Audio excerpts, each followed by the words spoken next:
Magandang umaga po sa inyo, Asik de Mesa. Magandang umaga, Ani. Magandang umaga po sa lahat ng taga-subaybay natin ngayong araw na ito. Maraming salamat. Sige, I will go direct to the point. Oh, ako'y Bicolana. Yeah. Pag kumakain ako, gusto ko may labuyo. Okay lang, medyo mahal. I was surprised. Nako, 1,000 mahigit ang presyo ng labuyo. Ano yung mga konkretong hakbang ng Department of Agriculture upang sukuin po ang mga mapagsamantala daw na nagmamahal na presyo. Akala ko mapapagsamantalang mga trader. Nagmamahal na presyo ng pagkain, lalo na ngayong may mga ulat na biglaang price hikes doon sa mga pamilihan. Asik de Mesa. Yes, Ani. Actually, yung presyo ng labuyo, malaki na yung ibinaba simula noong last quarter last year. Specifically, nung pumasok yung November, December. Tama ka, nasa 800 hanggang 1,000 sa ibang area. Ngayon, depende sa area, nasa mga 400 hanggang 500 pesos na lamang. Meron pa rin yung mga 600 dun sa ibang area. Bagamat, ayun nga, medyo mataas pa rin. Itong labuyo, kasama na yung kamatis, medyo mataas pa rin, nasa mga 180, 150 yung kamatis. Yung sa huling monitoring namin ng isang araw, nasa 130 hanggang 140 yung kamatis. Itong kamatis, yung sili, ano yan mga solanaceous crops, seasonal yan, highly seasonal. Tuwing tag-ulan, medyo mahirap padamihin yan. Kasi medyo takot sa tubig, yung waterlogging na tinatawag. Pero dahil tag-init na ngayon, inaasahan natin na malaki na yung ibababa pag pumasok na yung harvest niyan. Matanda natin kapag tag-araw, dyan nagsisimula yung sobrang harvest naman ng kamatis, itinatapon, etc. So, isang factor talaga dito yung seasonality. Pangalawa, of course, yung mga nagdaan na kalamidad at kasi tayo, 'di ba? Archipelagic nation. Kapag merong signal number 1, yung mga source natin, halimbawa yung kalamansi sa Mindoro, hindi na yan maitatawid. Maghihintay ng ilang araw. So itong mga factors na to nagko-contribute kung bakit merong mga pagtaas ng presyo. Pero ano naman yan, hindi naman yan masyadong tumataas. Oh, ulitin natin po, Asik. Yung binabanggit na kamatis, labuyo, kalamansi, na napakatataas ng presyo, sabi nyo, yung reason ito is because seasonal. Kapag katagulan, takot itong mga pananim na ito. Pero habang umiinit, maganda po ang nagiging tubo nito. Another thing ay ang weather. Okay, maraming mga maraming mga nagdaang mga typhoon, Mga floods, disturbances. ayan, sa ating bansa. So ayan, how about may binabanggit din kasi po na mayroon ba kayong natukoy na hoarding, cartel, o manipulasyon doon sa presyo? Kung mayroon man. Wala kaming nakikita pa sa na cartel o yung hoarding sa ngayon kasi medyo perishable kasi itong mga to madali masira. Lalo na kamatis, sili, kaya mahirap i-hoard. Kaya ngayon, isa sa mga aspeto na tinitingnan talaga ni Secretary Kiko, yung pagkakaroon natin ng mga cold storages na para maiwasan yung mga pagtag-araw nga, sobrang harvest at pag tag-ulan, limitado ang harvest. Ang solution talaga dyan, meron kang mga cold storages in strategic locations para masigurado mo na kagaya ng sibuyas, di ba? Nakokontrol natin yung presyo because we have lots of cold storages for this type of commodity. Ang doon sa tanong kanina, yung sa hoarding, wala. Pero ang posible dyan yung profiteering. Kasi ayon sa Agricultural Economic Sabotage Law, kapag meron kasi tayo doon daily price index pag lumampas ng 10% o mas mahigit pa, pwedeng i-consider ito na profiteering. At malaki rin ang kaparusahan kapag merong profiteering. Okay, siguro mag-agree ka sa akin, Asek. Sa isang bahay, mahirap mawala ng sibuyas, mahirap mawala ng bawang, kamatis, yung kalamansi, luya, mahirap. Kasi gayat-gayatin mo lang yan, lagyan mo ng konting toyo o kaya asin, sold na, konting dilis, sold na yung pagkain Correct. ng mga mahihirap. Kaya pag nawala ito at mahal yung presyo, talagang parang nararamdaman talaga yung sobrang hirap ng ating mga kababayan, parang parusa sa kanila. Now, sinasite nyo yung mga reasons kung bakit nagkakaganito. You made mention about the cold storages. If this is the reason para matugunan natin, ano ang nakakapigil bakit hindi natin ma-provide ito? Sabi niyo po, call the storages sa mga strategic locations, sa mga strategic places. Did you recommend this? And dito mga pagbili ng mga storages, at kung nakabili na kayo, ilan yan, at ilan pa ang kailangan ninyo, so that we will not experience this in the future. Yung mga cold storages natin, actually ongoing na yan. Marami nang naitayo dyan for onions, sa ibang commodity. Actually sa Kamsur, yung isa sa pinakamalaki, ang tawag natin, mega cold storage, ay ina-expect natin na matatapos kung hindi October, September of this year. Pinuntahan niya ng ating kalihim mismo at in-inspection yung ongoing construction. At mabilis yung paggawa. Ina-expect niya na actually mga next year pa. Pero dahil mabilis yung paggagawa kasama si Governor El Rey, ay ina-expect na mas maagang matatapos.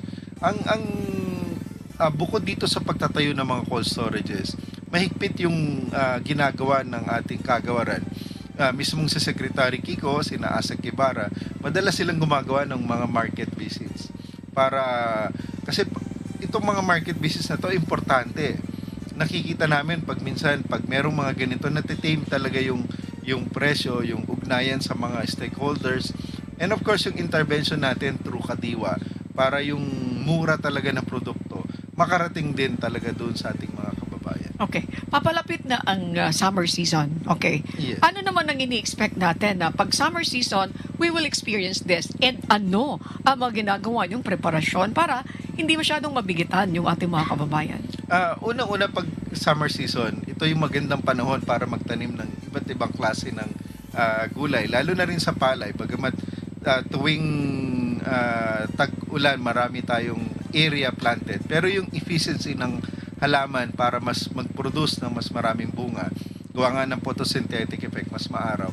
Kaya importante sa atin na dito magkaroon ng maraming production sa tag-araw. Pero yung kaakibat nito na suliranin, pag marami kang production at wala kang cold storage, wala kang processing, masasayang din kasi tapos bagsak yung presyo. So bukod dun sa cold storage, importante rin na magkaroon tayo ng processing facilities para dito. If you look at the other countries, lalong na yung mga gulay at prutas nila, merong canning, merong yung extra nila na produce, nilalagay, pinipreserve through canning, through anong tawag dito, halimbawa sa Korea, di ba, yung kimchi, nagkakaroon ng value-adding activity. Bukod sa tataas yung presyo ng commodity, mapoprolong mo yung shelf life. Pero yung pinaka-importante dyan, yung cold storage. Okay. So, ito ngayon ay nakapila na lahat. At ang iba ginagawa. Okay, going back to the cold storages, and then you made mention about the processing, what do you call that, facilities. Okay, one in Bicol, which is the mega cold storage. Yes. Ilan ang kailangan natin para masabi natin, kapag tayo nagkaroon na ng ganito, matutuldukan natin ang usapin sa price hike, kasi mayroon tayong pwedeng pag-imbakan na hindi masisira. How many cold storages do we need, and how many processing facilities do we need, and then how much is the budget? Natukoy nyo na po ba yan, Asek de Mesa? Actually, for yung AFMA sana, Agriculture Fisheries Modernization Act, identified all these needs for the longest time. Kaya lamang, siguro nung mga nakalipas sa panahon, masyadong nakafocus doon sa tinatawag na production support. Paano yung binhi, fertilizer. Ito medyo nakalimutan. We need a lot of this. Ang ginagawa dyan, bukod doon sa mega cold storage, kailangan mo yung mga maliliit na direkto doon sa mga production areas. Tapos, sila ngayon na magta-transfer dito sa mga mega cold storage. Ang tawag nila rito, hub and spoke, para masigurado na yung transition nga, kasi tayo, archipelagic nation eh. So, we need a lot of this. Pero marami nang sinisimulan, pero it will take some time bago natin masigurado na lahat ito in place. Okay. Nagagandahan ako doon sa mga balita na yan because when I was young, na-experience na natin ito. I'm already 61, I'm already senior. Still, Hindi we halata. experience this. Sec, thank you very much po. We experience this. Parang masakit sa loob na alam natin, tukoy natin yung mga problema, and yet, thank you very much kasi sinasabi niyo that's in place already. Maraming salamat. Po, Asek. Asek, tanong ko lang po, yung po bang mga nakikita po natin ngayon sa mga pamilihan na mga gulay, lalo na po itong karot na makikinis, malalaki, ano po ba to? Ini-import ho ba natin ito o ito po ba yung mga smuggle na dating hinaing ng ilang mga magsasaka po natin, especially sa Baguio? Nagbukas tayo ng importasyon ng carrots dahil nagkaroon ng konting kakulangan pero on a very limited scale. Napansin natin pag yung carrots talaga medyo uniform yung size, tapos malinis, makinis, most likely imported itong mga ganitong klaseng carrots, amigo sir. Okay po. Sir, yung pong tungkol sa ASF, ano po ba to? Control na po ba ito ng DA at totally nawala na ho ba ito? Ito pong African swine fever. Amigo Sherwin, yung African swine fever, patuloy yan na nandito pa rin sa ating bansa. Kagaya doon sa ibang bansa na nagkaroon ng ASF, hindi na mawawala yan. Ang magandang solusyon dyan, yung ating kaso ng ASF ngayon, ang laki na ng binaba kumpara nung 2024. At i-compare mo yung 25-24, specifically nung third quarter, kung saan yan yung inaasahan na malaki yung pagtaas, ang tawag nila dyan third quarter storm. 2024 third quarter nasa mga more than 1,200 cases. Nung 2025 third quarter nasa mga 100 or less than 200 cases na lamang. Ibig sabihin ito yung mga active barangays na merong ASF. At patuloy na bumababa itong ganitong klase ng sakit kasi pag tinamaan ng isang farm ng ASF talagang halos 100% mortality yan, ganun kahirap at malaki yung nabawas. Ang maganda rito, patuloy yung ating repopulation program sa swine industry at unti-unti nakakabangon na tayo. Napakaganda po ng background nyo. You graduated from University of the Philippines. Nandito po kayo ng 25 years. Yes, Diba po? Thank you very much. Swak na swak kayo dun sa pwesto. Now, kung mayroon kayo the first 3 major programs na dapat ma-implement na Department of Agriculture, ano po yan? At ito ba'y nabanggit nyo na kay kay Secretary Cho Laurel? At kung nabanggit nyo, ano yung response niya tungkol doon sa proposal niya? Actually, ginagawa na ni Secretary ngayon yung tatlong pangunahing dapat tutukan talaga rin ng ating kagawaran. Kasi napakahusay ng ating Secretary, very proactive. At kailangan talaga ng matinding konsultasyon. At yun kanya madalas sa ginagawa. Una rito yung kailangan tutukan ang patubig, irigasyon. Kasi kung walang tubig talaga, kulang ang tubig, mahihirapan ka na magtanim, mahihirapan ka mag-alaga ng hayop, pati sa pangisdaan. So, unang-una yung tubig. At malaki pa yung ating potential irrigable area, more than 1 million hectares. So, we need a lot of investment sa irrigation. Hindi ka pwedeng mag-hybrid or kahit inbred rice kung hindi sapat ang patubig.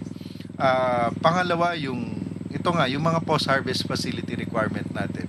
Kasi ang laki ng losses natin from rice to high-value crops.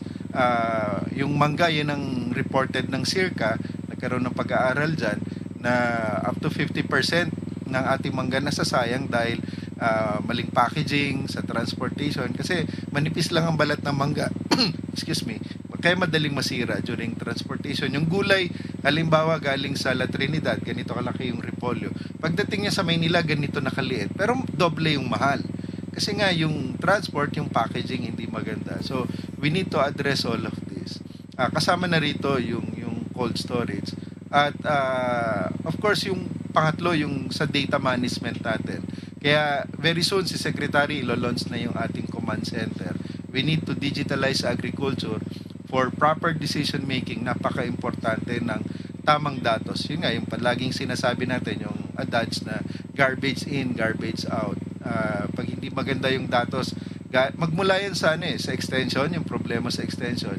Yung mga datos galing sa baba, sa mga local government units, pag hindi tama yung pagkakakuha, yung informasyon pagdating dito sa central office. So medyo kailangang ayusin lahat itong mga bagay. At this point po, thank you for that. What is your final message dun sa ating mga kababayan na medyo nasasaktan doon sa medyo kataasan ng presyo ng mga agricultural products. Pero you explained already yung mga reasons kung bakit nagkakaroon ng ganon. Go ahead po.